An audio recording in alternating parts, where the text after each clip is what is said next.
जय श्री राधे। पूज्य श्री सद्गुरुदेव भगवान के चरणों में प्रणाम।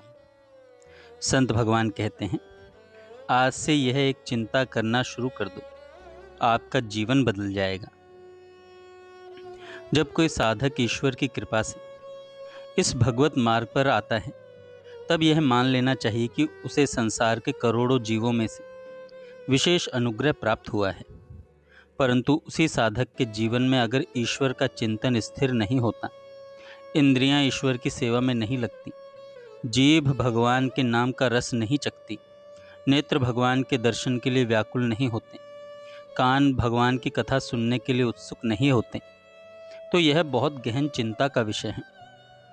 क्योंकि इसका अर्थ यह है कि भगवत प्राप्ति का जो दुर्लभ अवसर जीवन में आया है, वह हमारे हाथों से धीरे धीरे फिसल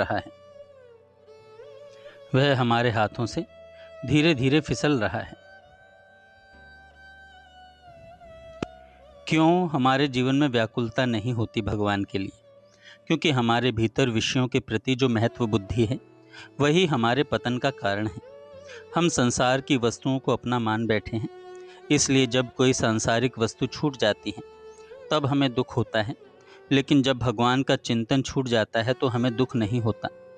कभी विचार कीजिए, अगर कोई आपकी अत्यंत प्रिय वस्तु आपसे छिन जाए तो मन व्यथित हो जाता है, परंतु जब प्रभु का स्मरण दिन भर ना हो, तब क्या हृदय में कोई पीड़ा होती है? क्या हम कभी व्याकुल होकर कहते हैं, हे नाथ, आपके चिंतन से मेरा मन क्यों वंचित रह गया?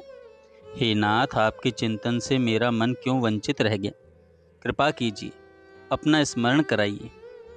नहीं, हम तो दिन भर संसार में डूबे रहते हैं और यह विस्मरण हमें हानि नहीं प्रतीत होता। यही साधक का सबसे बड़ा दुर्भाग्य है।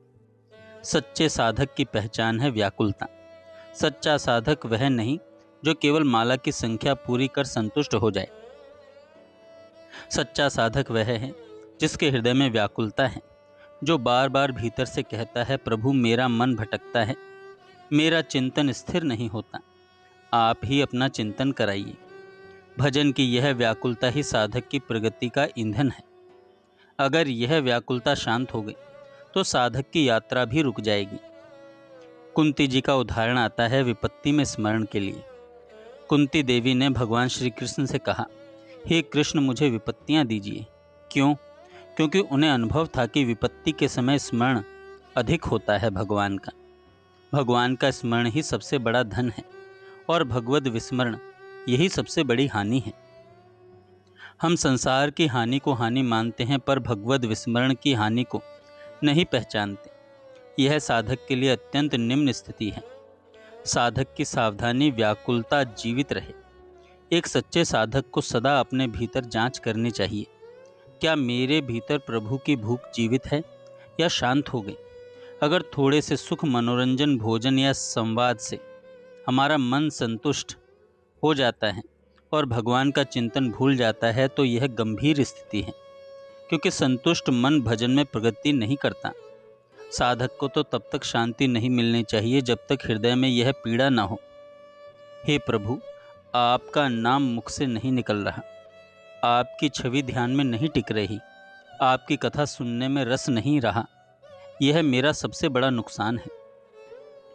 संतों ने कहा है, दर्शन को नैना तपे, श्रवण सुनन को कान, मिलवे को हिया तपे, जिए के जीवन प्राण। यह व्याकुलता ही साधक को भगवान से मिलाती है। बिना व्याकुलता के भगवान नहीं मिलते। यह व्याकुलता कृपा से उत्पन्न होती है और कृपा से ही बढ़ती है।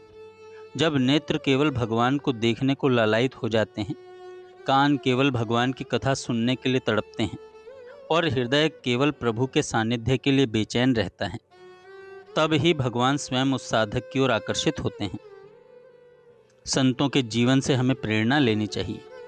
ध्रुव जी ने 6 महीने में भगवान को पाया, क्योंकि उनके हृदय में तीव्र व्याकुलता थी। मीराबाई कहती हैं, जिस भेष म्हारो सांवरो रीझे, सो ही वेश धरूंगी।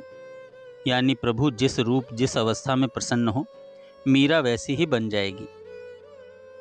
यही पूर्ण समर्पण और व्याकुलता का भाव है। कुंभनदास जी कहते हैं, माई री मेरे श्याम लग्यो ही संग डोले, जित जाऊं तित आवे, बिना बुलाए मुँह से बोले। यह स्थिति तब आती है जब भगवान हर क्षण साथ हो जाते हैं, जब उनका नाम, उनकी स्मृति, उनके स्वरूप से हृदय कभी अलग नहीं होता। भगवान के पथ पर सबसे बड़ी सावधानी यही है कि हमारी व्याकुलता कभी शांत न हो। अगर यह जलन, यह भूख, यह तड़प बुझ गई तो साधना मात्र बाह्य प्रदर्शन बन जाएगी। सदा प्रार्थना करें, हे लाडली जू, मेरा स्वभाव भटकना है, पर आपका स्वभाव है भटके को संभालना। मैं बार बार भटकूंगा, आप बार बार मुझे थाम लेना। मैं विस्मृत हो जाऊं तो आप अपनी स्मृति मुझे लौटा देना। साधक का जीवन निरंतर जागृति का जीवन है। जिस दिन उसे यह अनुभूति हो जाए कि प्रभु स्मरण का अभाव ही मेरी सबसे बड़ी हानि है, उसी दिन से उसका सच्चा आध्यात्मिक जीवन आरंभ होता है। भगवान की कृपा से जो व्याकुलता जगी है, वही कृपा उसे अंततः भगवान तक पहुंचा देगी। इसलिए साधक का मंत्र यही हो, शांत नहीं व्याकुल रहो, भगवद स्मरण की भूख जीवित रखो। हर क्षण हर सांस में यही प्रार्थना रहे, प्रभु अपना चिंतन कराइए, प्रभु अपना चिंतन कराइए। जय श्री राधे।